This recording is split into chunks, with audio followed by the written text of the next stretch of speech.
Hello, everyone. Thank you, Devor, and thank you to Drugo for the invitation to present this talk to you today. The talk is based on a book. The book looks like this, and you can buy one from me if you want for 10 euros, or you can have one if you want it. The book is part of a series that I edit for Pluto Press called VAGABONDS. And the idea behind VAGABONDS is that they're short, manifesto-like books that are too radical for academic consumption, or at least for the academic publishing world, but also too considered and too deeply researched, or simply too weird for the typical activist press. And this is the fourth book in the series. They're quite eclectic, and each one has, I think, a very unique take on its subject. The first was by Angela Metropolis on the pandemic, called Pandemonium. The second was by Cassie Thornton, who's here, on the project called The Hologram, which is a peer-to-peer mutual aid health system. The third was by Jay Jordan and Issa Fromeau, about their experience at the ZAD, the Zone to be Defended, in Western France. The fifth book will come out later this year and is titled On Cuddling, Loved to Death in the Racial Embrace. And there are many exciting new books coming very soon. So do keep your eyes open for it. You can find these books at the website of the series, which is vagabonds.xyz, or XYZ, depending. Or you can also find it at the website of Pluto Press, which is based in London. This book that I'm going to present to you today is a bit of an unusual book for me. So I work as a professor in Canada. I specialize in my research and also in my activism in the imagination, and particularly the radical imagination.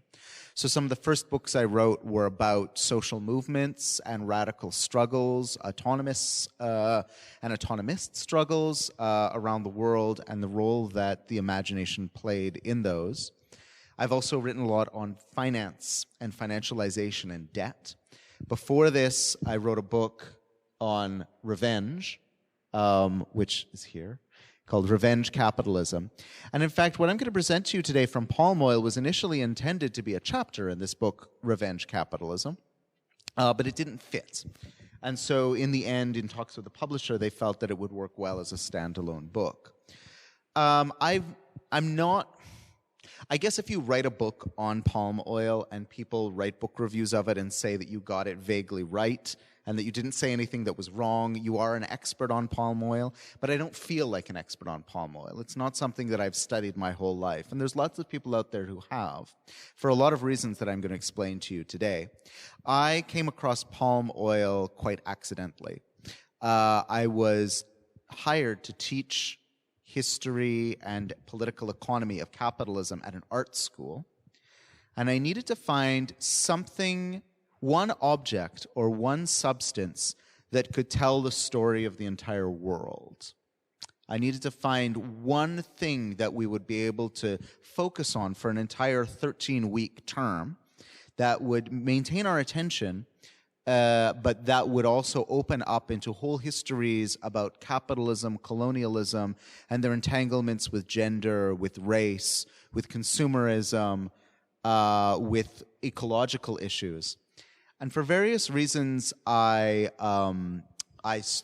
stumbled across palm oil. In fact, I stumbled across palm oil because of the artifacts pictured here, which have come to be known as the Benin Bronzes. Those of you who are interested in museology and controversies in the museum world might recognize these, because they have for the last 30 years been at the forefront of a struggle to repatriate these artifacts, which were stolen by the British in 1897 from Nigeria. I'm getting ahead of myself in our story a little bit, except to say that I stumbled across the palm oil story by looking at these artifacts. I was trying to explain to my students how an artifact like this has a very different life in its indigenous community than when it sits in a Western museum. Here on the altar, a family altar in this case, in the city of Benin, in what's now modern-day Nigeria, these artifacts represented, and in fact were the literal worldly manifestations of powerful ancestors and spirits that had an impact on everyday life. Some of these objects that were stolen by the British and placed in European museums and American museums were sacred objects. Some of them were ceremonial objects. Others were ornamental objects. But when they were seized by the British, they were all collapsed. Their meaning was all collapsed into one meaning. And that meaning was, when these objects were displayed, as they are still today in the British Museum, a testimony to power, a testimony to imperial power. And when I was trying to teach my students about how objects change their valence and their meaning in different spaces, these objects came up because of the controversy around them, also because they're very remarkable works of art. And then I looked a little bit deeper into the story, and I was trying to figure out, well, why did the British invade the kingdom of Benin and destroy it just to steal the artworks? As remarkable as they are, that seems like quite an investment for an empire that, you know, is not necessarily known for its great love of art. It turned out, no, the British invaded the Benin kingdom in what is now Nigeria. At the time, it was an independent kingdom, in order to get access to that kingdom's palm oil. And that led to a large sort of spiral of questions that eventually, about 10 years after I began these inquiries, led to the current book. And the origin in the conflict between two empires, on the one hand, the British Empire, and on the other, the Edo Kingdom, or the Benin Empire, in what is now Nigeria, also gave rise to this question about what palm oil is, and how if we dwell with palm oil, if we think with palm oil, if we think about palm oil, if we concern ourselves with palm oil or care for palm oil, let's say, we begin to expose ourselves to the complex entanglements that not only define this one strange commodity, but as I will share with you in a moment, really actually defines all of our lives. Because palm oil is in everything, and it's either on or in all of us. Palm oil, these are two pieces of information. One is from an anti-palm oil group, and one is from a pro-palm oil group.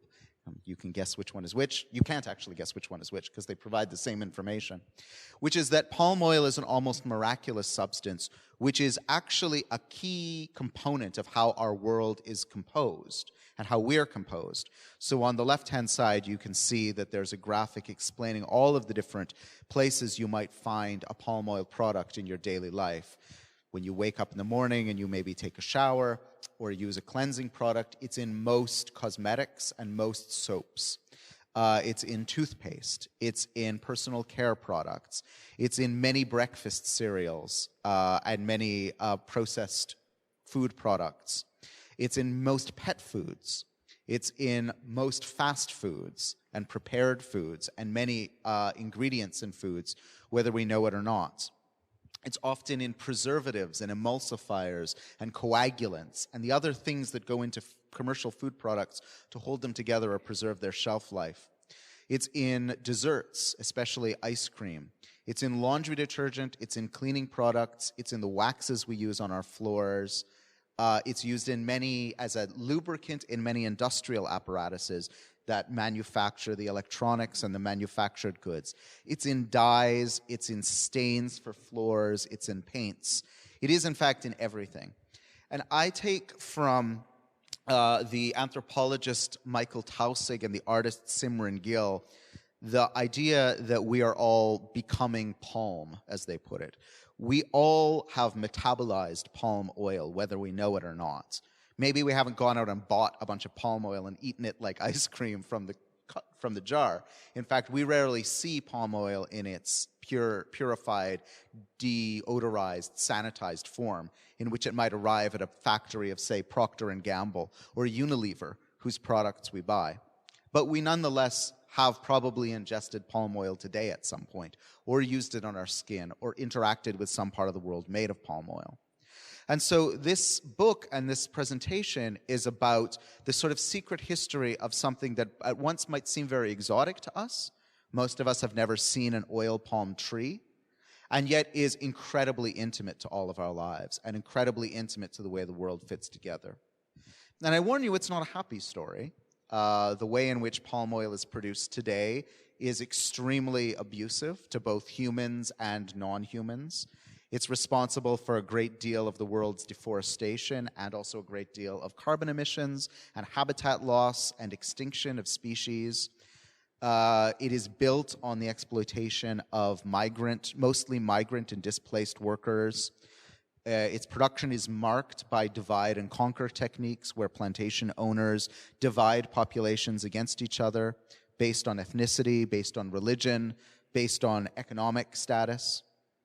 And further, the history of palm oil is also one that doesn't present a happy story to us. And yet, by the end of this presentation, I'm going to try and rescue something about palm oil from what would otherwise be a depressing narrative. And I'll give you a spoiler, which is that if all of us are made of palm oil, and if the world is in some sense, in a small way, held together by palm oil, then there's something hidden in palm oil, something encrypted in palm oil about our capacity as a now truly global species to claim our fate and our responsibilities. If we could make a world out of palm oil, then in a very, very small and problematic and weak way, and I'll come back to why I use the word weak in a second, we might glimpse another way that we could have composed the world, or that we might yet compose the world together. And I use the word weak as a mistranslation from Walter Benjamin's Theses on the Philosophy of History, where he speaks of us all being endowed with what he calls a weak messianism, a sense that the possible transformation, the radical transformation of our world is there in a seed-like form, a kernel-like form in all of us and in all of our collective endeavors.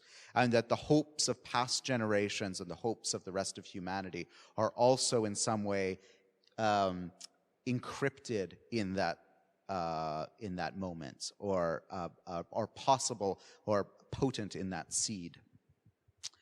Let's see if I convince you of that point. And I don't commit the cardinal sin, according to Raymond Williams, of making despair convincing rather than hope possible. As I mentioned, this story, at least this story of palm oil, begins in 1897 with an invasion. The invasion of the Benin Kingdom, also known as the Edo Kingdom, which is upriver from Lagos in what is now Nigeria. The British, as I mentioned, did not come for the artifacts that they stole, although the artifacts are now the most famous remnant of that invasion, as they find themselves in museums all around the world. In fact, they're so famous that they made their appearance in Black Panther in 2017. You might remember this scene from the film in which the villain, Killmonger, or perhaps the anti-hero, Killmonger, depending on which side you're on, definitely on Team Killmonger, peruses a collection of artifacts in what in the film is depicted as the Museum of Great Britain.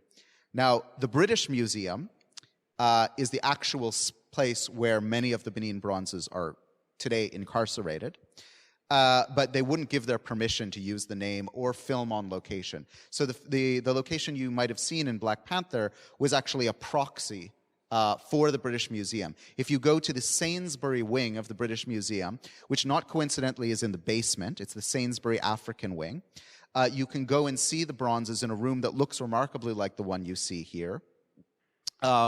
Interestingly, the Sainsbury African wing and the room holding these artifacts is right below the famous round library in which Karl Marx researched and wrote Volume 1 of Capital, and John Maynard Keynes also worked on his influential economic work, within feet of the bronzes at the time. Keynes would have been within feet of the bronzes. They were not yet seized when Marx was writing. Nonetheless, In this scene, you might remember Killmonger asks a curator at the museum, whom he later murders, about the provenance of the artifacts. And one of the ones she claims was stolen by British soldiers in Benin. Killmonger corrects her and in fact reveals that it's a mystical artifact from the kingdom of Wakanda, and the film proceeds.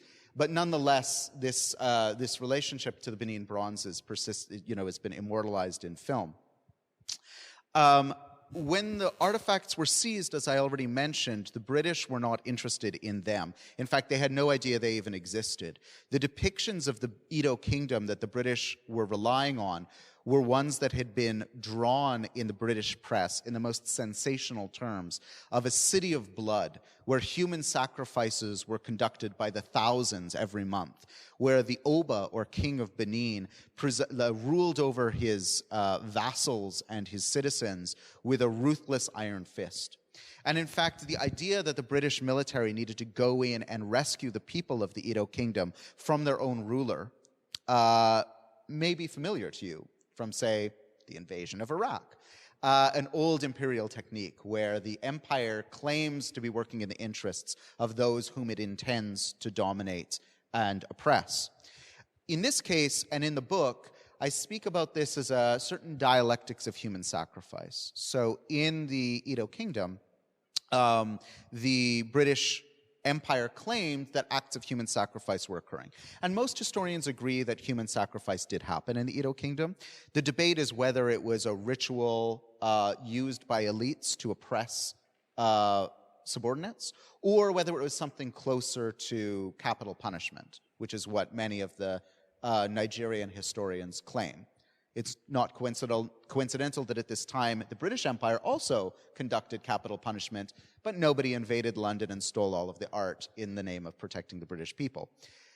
Also, it's no irony, or it is one of those ironies of empire, that the British invaded the Benin Kingdom in order to protect its people from human sacrifice, and in so doing, sacrificed thousands and thousands of lives to military invasion, and also basically destroyed an entire civilization. And not a minor civilization. When the Portuguese arrived and started trading with the Benin Kingdom in the 1500s, they were clear that the size of the capital city of Benin, the seat of the Oba that was destroyed by the British, rivaled in size and development any city in Europe, and that its civic works, including earthworks that define the city, were of a scale that they couldn't figure out how these were built. They probably said it was space aliens or God, as Europeans tend to do when they see something they don't understand that's produced by non-white people. However, the earthworks measured in total longer than the Great Wall of China. So this was a very, very sophisticated civilization. It was also a civilization that itself ran on palm oil. So the way that the Benin Empire functioned, palm oil would be tapped and refined from trees out in the imperial periphery, and then it would flow to the center. That was the main way in which the Oba was able to take tribute and dominate the economy, because palm oil in West Africa was essential to many, many different aspects of life. It was used in religious ceremonies. It was used as a form of currency. It was used to anoint the skin. It was the main fat that people ate, and a main staple crop in many other ways. So the Edo Kingdom itself was an empire that ran on palm oil. But when the British arrived, they were not interested in palm oil for any of those purposes. The first and foremost reason they were interested in palm oil is that Liverpool merchants, by and large, demanded a replacement product for one they had lost in the 1820s, which was human flesh.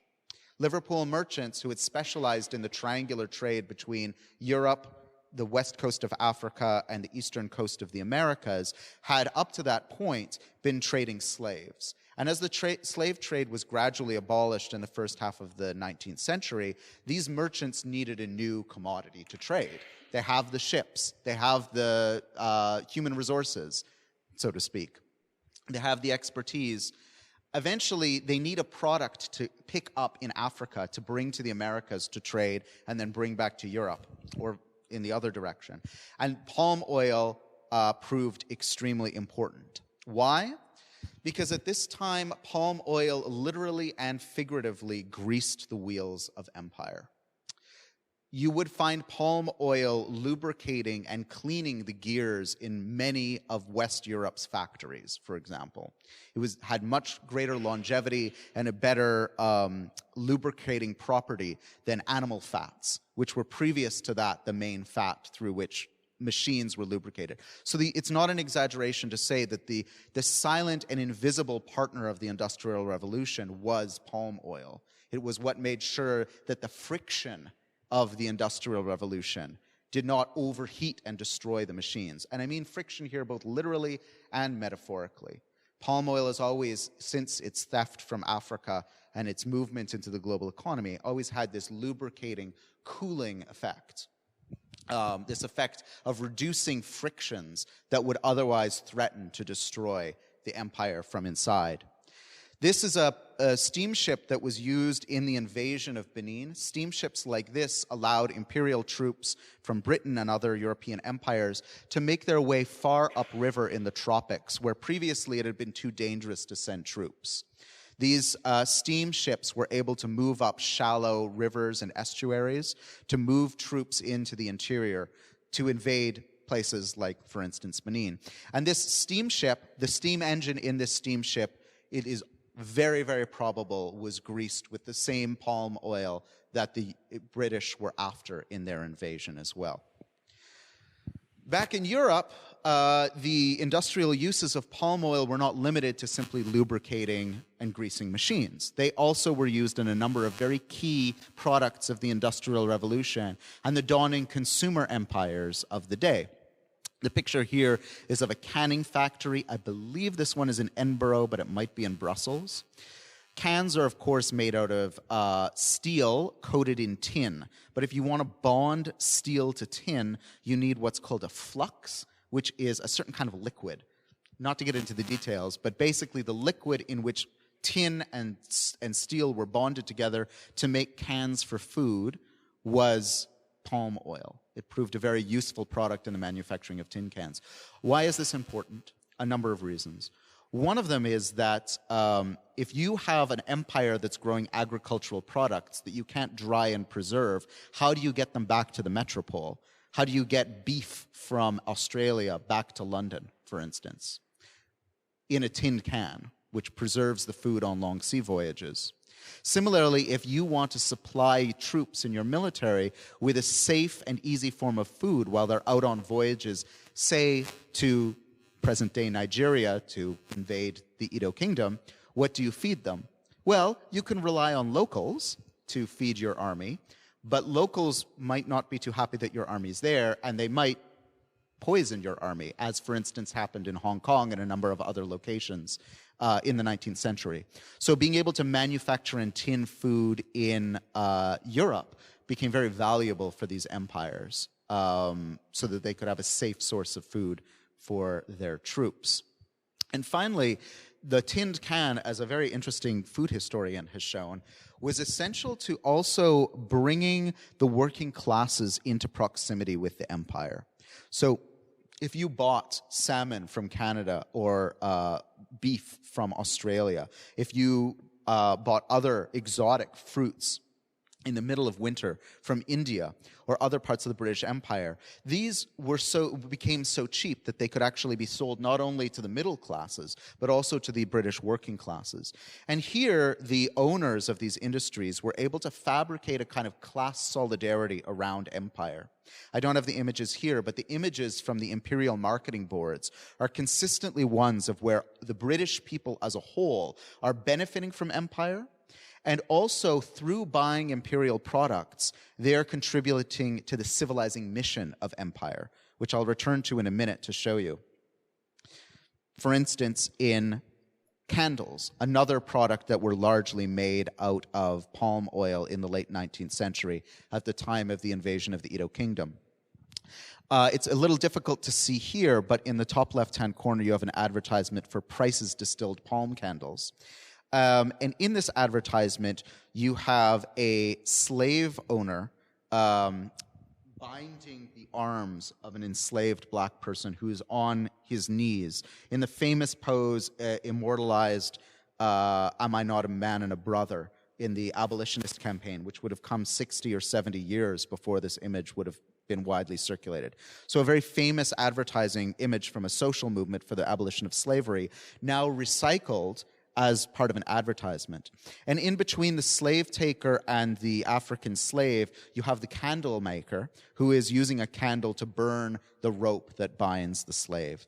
And here the idea is that by promoting the gentle commerce of the palm oil industry in West Africa and doing consumer activism by buying the products of the palm oil industry in West Africa, European and particularly Western European, British consumers could do their part in helping overcome the last vestiges of slavery that were still practiced in West Africa long after the transatlantic slave trade was over. The idea here was that unlike slavery, palm oil plantations in West Africa, where the British and the Dutch first established them, were places of honest commerce and would teach Africans the proper European work ethic because they were run in sanitary, efficient, scientific conditions rather than the kind of heinous conditions of slavery imagined by the late 19th century British public. The idea was also that these plantations could be vouchsafed by missionaries who were going to West Africa and partnering with the capitalists there to convert heathen Africans to Christianity, and also at the same time looking out for Africans' best interests in these plantations that were being set up, for instance, by Lord Lever, who would later rename himself Lord Leverhulme, and is now the person who gives his name to Unilever, which is still today the corporation with the largest consumer-facing corporation buying palm oil in Europe. He had many plantations, for instance, in Congo, where he partnered with the brutal Belgian regime in order to make sure that the labor on those plantations was cheap. And to cut to the moral of the story, if anyone was optimistic that those Christian missionaries cared at all about African workers, I can put those concerns to rest. They did not. The African palm oil plantations were scenes of horrific abuse and exploitation. And yet for Western consumers, this became a way to kind of express a kind of consumer activism, as they imagined it. A consumer activism connected to the ideals of empire, that the white races of Europe had a responsibility to civilize the darker races of the earth through capitalism, through commerce, through the imposition of new forms of labor management. This was also true in the soap industry, which is where Lever got his start. Lever himself was a pioneer in the use of advertisements. In the early 19th century, Western European personal hygiene was bad. I don't know how else to put it. They were very dirty. It led to many cholera epidemics and other dysentery and other things in European cities. Throughout the 19th century, personal grooming habits transformed quite dramatically. And part of that was the introduction of cheap soap. Some of that came from olive oil, but most of it came from palm oil. And Lever and also Pear's soap, as those of you who've read the excellent work by Anne McClintock know, was quite pivotal to advertising to European consumers, first the middle class, then the working class, that they too could get in on the racial project of empire. In the left-hand side, you have a racist caricature that shows a black child being transformed into a white child by the power of Pear's soap. On the right-hand side, you have an advertisement from slightly after the invasion of Benin that was put in Harper's magazine in the United States, somewhat ironically taking up Rudyard Kipling's poem about the white man's burden to go civilize the other races of the world, and saying that if you want to be able to do this, you need to, of course, be clean and bring the values of cleanliness to the world as well. The soap was made of palm oil. There were other uses of palm oil as well. On the upper left-hand side, we have a picture of one of Alfred Nobel's factories near Hamburg. Nobel, of course, was famous for merging nitroglycerin with clay, pictured here on the floor of the factory, to create dynamite. Nitroglycerin is a combination of basically a form of nitrogen and glycerin, which is a derivative of fat. And the predominant source of glycerin in the late 19th century, when Nobel fatefully made his discoveries, would have been palm oil. Hamburg was the second largest port for palm oil in the world after Liverpool, when this factory was mere kilometers from there. So it's very unlikely that they would have used another source of glycerin. But I have not yet gone to the Nobel archives and found the smoking gun, if you will. No pun intended with the dynamite. Dynamite, of course, would destroy a huge portion of Europe over the next century. But it would also, of course, be used as a key tool of imperial warfare overseas to secure access to plantation lands for growing things like palm oil. It would also, of course, be very important for blasting through landscapes to build railways and roads and ports. And it would also be very important for creating ever deeper mines into the earth to extract more resources. So the history of dynamite is not simply one of direct war, military war. It's also one of economic war. But the most famous application of palm oil in war is the weapon that still bears its name, invented in the 1940s at a laboratory at Harvard University. Napalm, which is napalm, I mean, palm comes from palm oil originally, became the quintessential weapon of global counterinsurgency. So it became the weapon that not only destroyed human lives, as we of course know from the horrific pictures and images of the Vietnam War, it also was an incredibly effective weapon for destroying landscapes and separating people from landscapes as well, to destroy, for instance, people in uprisings against the later forms of imperialism. Today, palm oil is one of the most popular oils on the planet outside of petroleum products. Palm oil covers a very significant part of the world's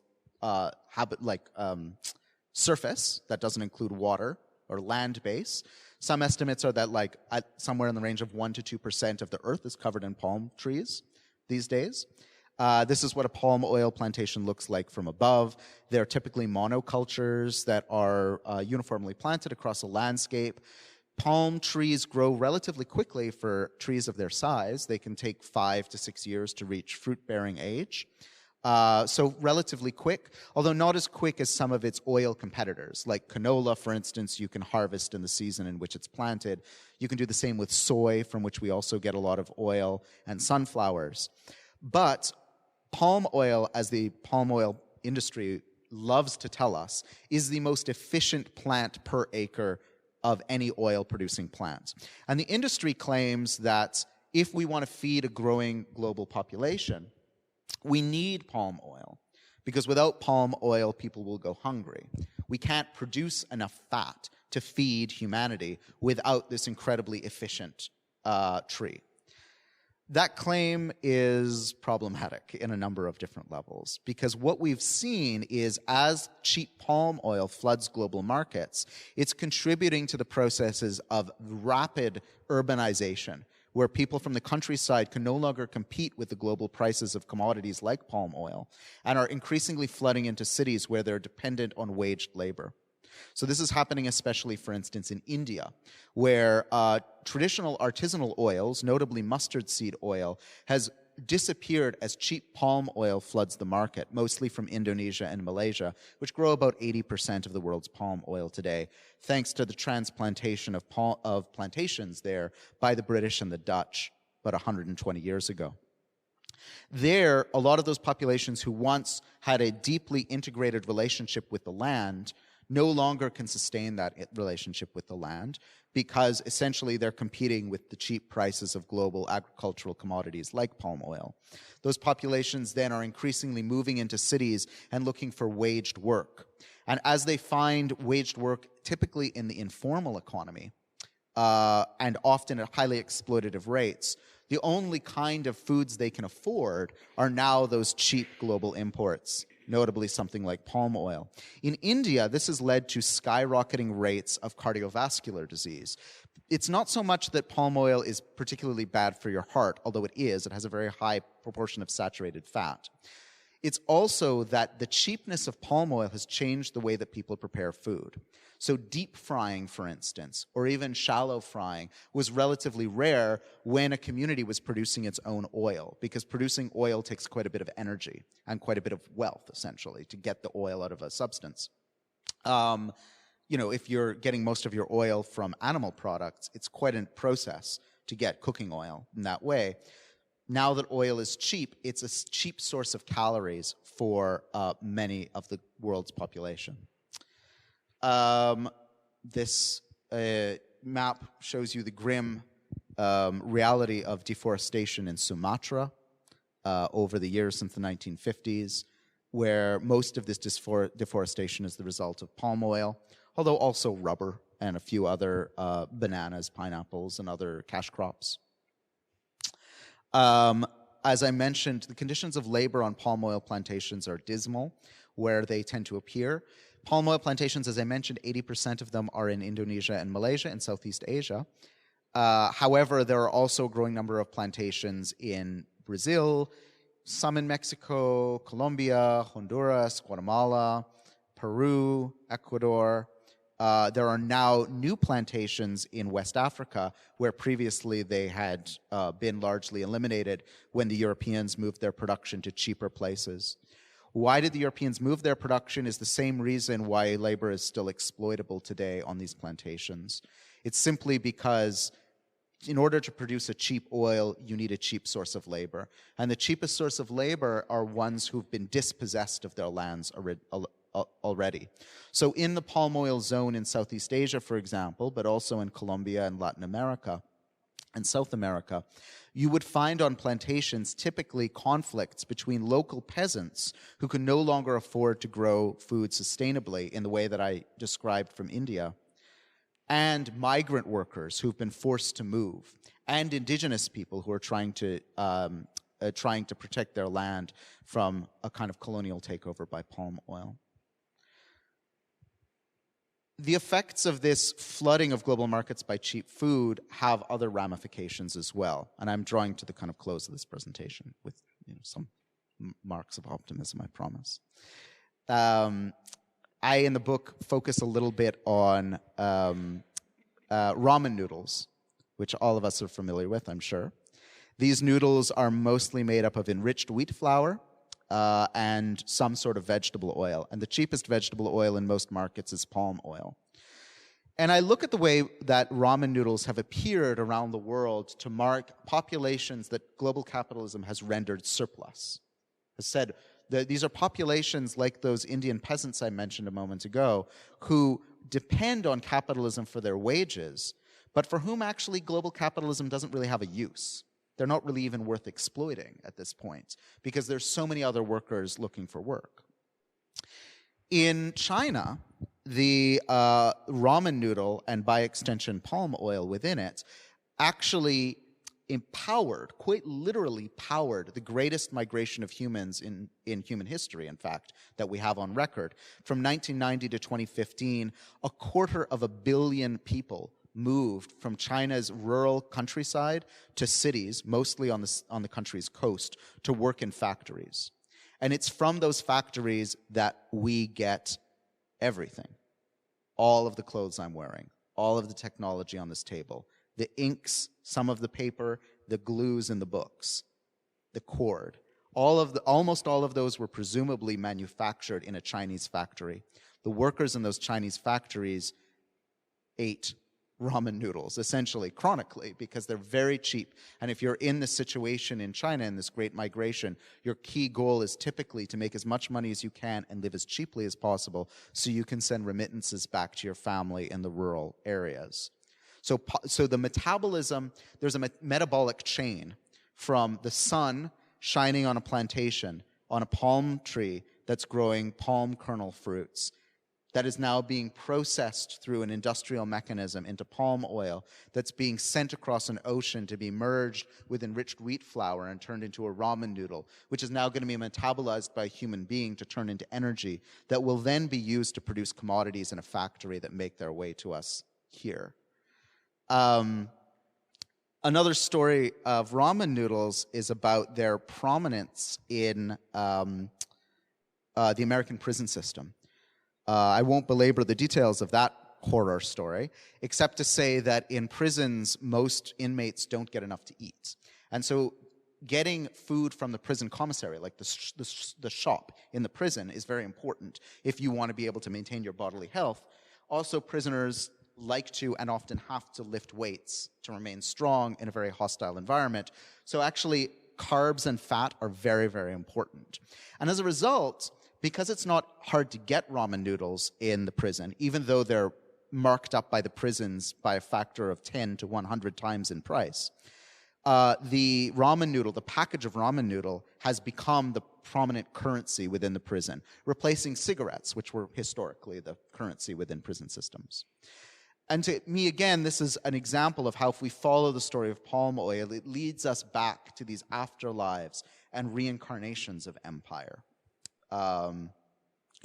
It's not coincidental that many of the people who were murdered or displaced or conscripted to the palm oil system in the Edo Kingdom of Benin in what's now Nigeria, their relatives are the people incarcerated in the American prison system, which is to say descendants of Africans, because the American prison system essentially exists to incarcerate working-class black people and has always existed for that purpose. So, in the last 40 minutes, which I didn't intend to speak for that long, I've tried to lead you into the labyrinth that palm oil has laid for us. It's a labyrinth that is like a strand of DNA in the sense that it's in every cell. It's replicated all over the place. And like a cell, if you're reading a cell, if you're a scientist doing, cell biology, you can tell a lot about both the past and the future of a life form by looking at that DNA code. And that's sort of the method that I was trying to do in this book. And it is a kind of encoding. And like DNA, this strand which would stretch across this room if we laid it out, that strand that's so long and that I've tried to kind of lay out for us today metaphorically in this presentation is folded up in every cell. And if you just look at the cell and you just see the DNA strand at in the nucleus of the cell, you think, that's just like one small thing. But if you lay it out, you see how everything is in some ways entangled. I want to close the presentation by playing you a video of what I think is a problematic campaign around palm oil. And then I want to close by sharing a more hopeful campaign about palm oil.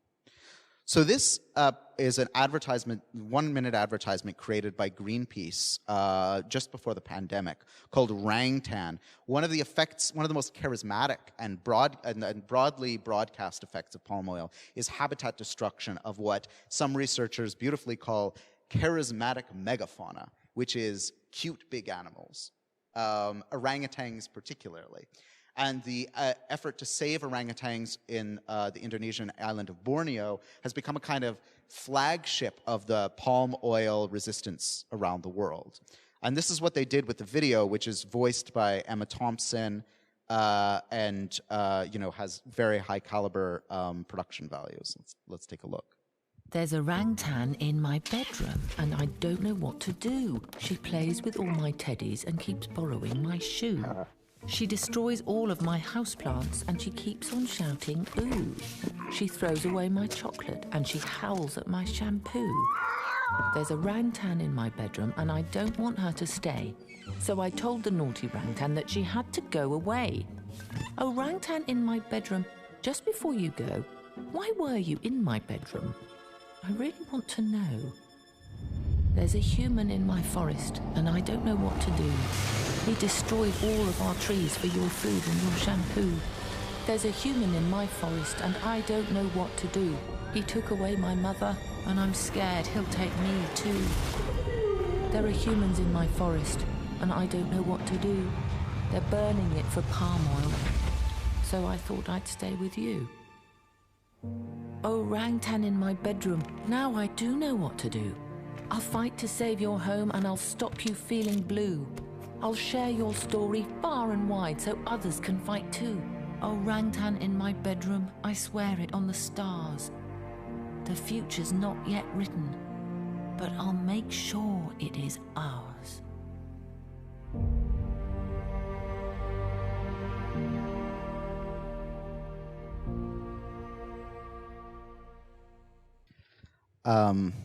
So that was seen already in the first week that it broadcast by 30 million viewers. I see it as part of a genre of like NGO art, I'd call it, which is basically like, how would I put it?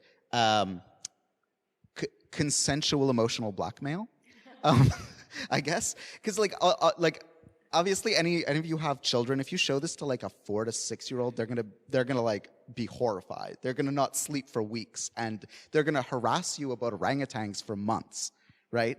It's actually for adults. It's a genre of film that claims to be for children, but it's actually for adults who want to get kind of misty-eyed about children and childhood innocence and, you know, cuteness and all that sort of thing. I'm being a little harsh on it because I think that's one problem. I just don't like it aesthetically, although it's very well produced. But there's a bigger problem here too, which is that this is a campaign that Greenpeace launched in order to basically generate consumer activism. As I've already indicated to you, there is a long, dark imperial history of consumer activism when largely Western consumers think that by making different consumer choices at the supermarket, by buying non-palm oil products or by buying palm oil products, they're going to do their sufficient part to make the world a better place. We will not buy our way out of the problems that capitalism created. I just think that's a fundamental fact. But more than that, there's something at stake in this that I think is dangerously misleading. And this is a friendly critique of Greenpeace. I mean, I think they have to do what they have to do as being the organization that they are. But it is basically this.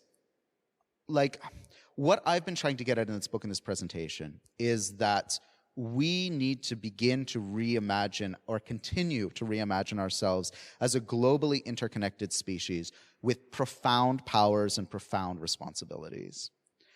This advertisement and the kinds of campaigns that it is an example of tell us that our agency is largely located in our pocketbook and secondarily located at the ballot box. Go and buy a different product at the supermarket, vote for a party that's going to do something about palm oil. I can't imagine any European or North American party winning an election on their promises around palm oil. I mean, it's an almost absurd proposition to begin with.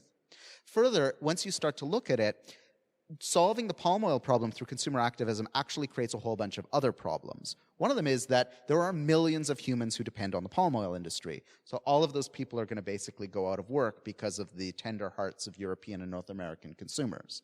Now, maybe they should go out of work, but it's a big decision. Second thing is that the competitors to palm oil for all of its applications are not that great either. Many of the industrial applications of palm oil would just be replaced by petroleum products. Many of the food and cosmetics would be replaced by soy or canola oil or animal fats, all of which are horrible industries themselves. So once you get into this process of just boycotting your way out of a problem, you realize that the problem unfolds and unfolds and unfolds like the DNA, and you have to see both the micro and the macro together.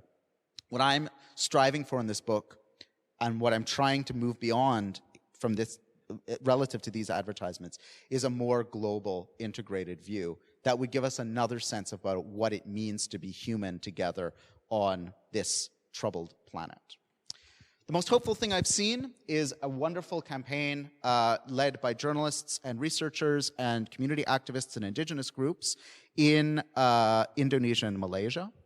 It recently, last year, just before the book came out, so I was lucky I could include it, have started to put together what they call a just transition plan for the palm oil industry. It's a very nice approach because basically what they're doing is, to the extent they're able, they're bringing together indigenous groups, smallholders, and plantation workers, and asking them to imagine and come up with a way in which they could collectively and in their individual groups take back their land and reclaim their labor to make a sustainable economy. And what's very interesting about the Just Transition Plan is it doesn't include erasing palm oil from global industrial production, but it does localize palm oil production so that it would be part of diversified ecosystems. It does have ways in which indigenous people would become controllers of the land, stewards of the land, who then have capacity to say no to what happens on their traditional lands. It includes a rapprochement, potentially, between, on the one hand, migrant workers and on the other, smallholders who might control a small area of land and sell palm oil into the global industry. And fortunately, it excludes completely the large players in the palm oil industry, who otherwise are very adept at co-opting resistance movements and co-opting large global NGOs.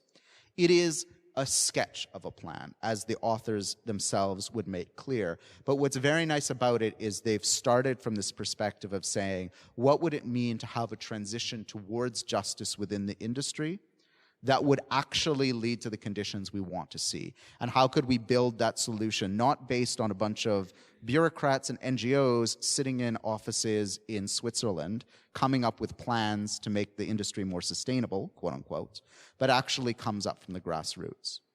The challenge will be making sure that the plan is representative of all of those interests, and then using the Just Transition Plan to actually build a kind of solidarity that could take on the industry as a whole.